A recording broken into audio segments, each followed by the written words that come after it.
because of how racism was then, you know, made a bigger impact. Now it's it doesn't show its face as much, but it's to some degree still there, and that's what we've got to be able to with the Black Lives Matter to be able to make that change. I mean, let's look at it now between Barack Obama and Kamala Harris. That change has made. We've made a lot of changes. We see black in administrative offices now. Uh, is a ceiling broke? No, it's pretty shattered, and I think we will break through. But I will say this that and those that are getting your education now, those have gotten it, have a better opportunity.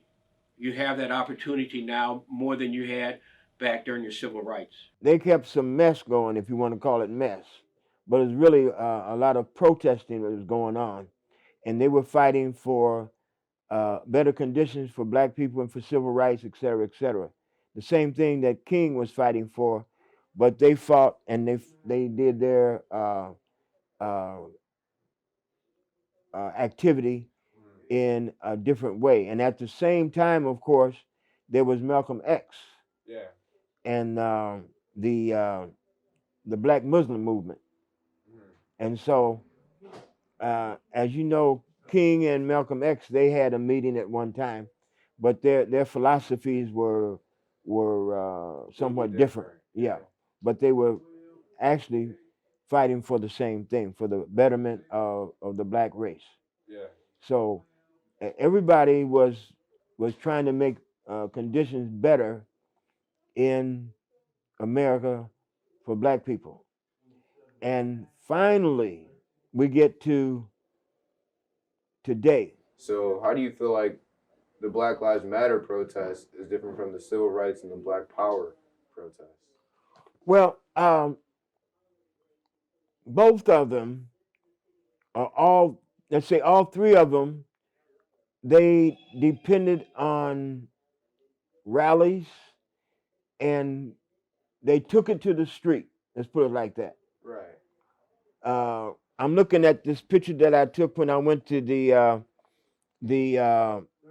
first Million Man March in Washington D.C.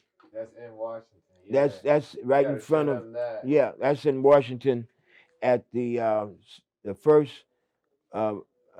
Million Man March. I was there for the first one. So the civil rights was thing to say, hey, look, if you black, you should be able to go eat anywhere you want to go. If you want to sit at the lunch counter, you should be able to go to any university that you want to go to, whether you want to study law, medicine, engineering, art, whatever. Right. You should be able to go. So what they did, they come up with Black Lives Matter. They come up and say, look, we want to visualize, show a visual what it means to be black, positive light that provides hope and inspiration for collective action, going back to the roots, going back to the grief and the rage. Black Lives Matter. Black Lives Matter. Okay. And see, with this grief and rage, you're not using this grief and rage to go out and tear things up or do damage.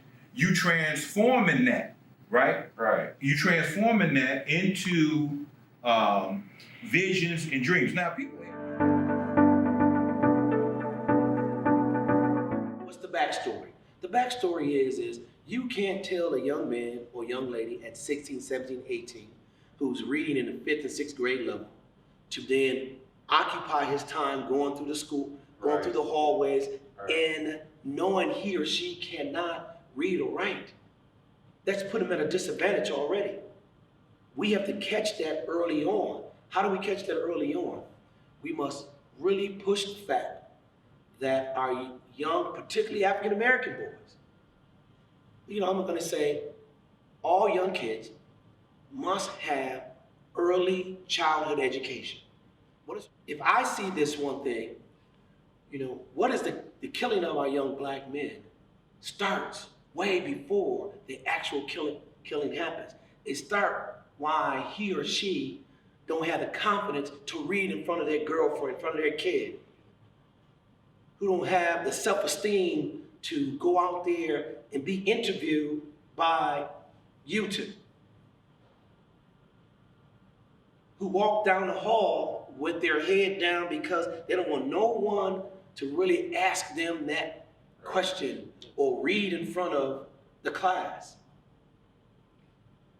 This is where we must start. That's why our educational systems in our communities are the biggest advocates that we, myself as mayor, obviously our frontline educators, and the rest of our leaders.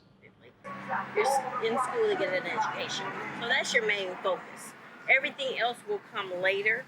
So if you continue to focus on your purpose in life, everything else will flow through your life. I like how you say that. Beautiful. That's a beautiful way of putting it. You know, if you focus on what you want, it'll flow the way it's supposed to. Yes.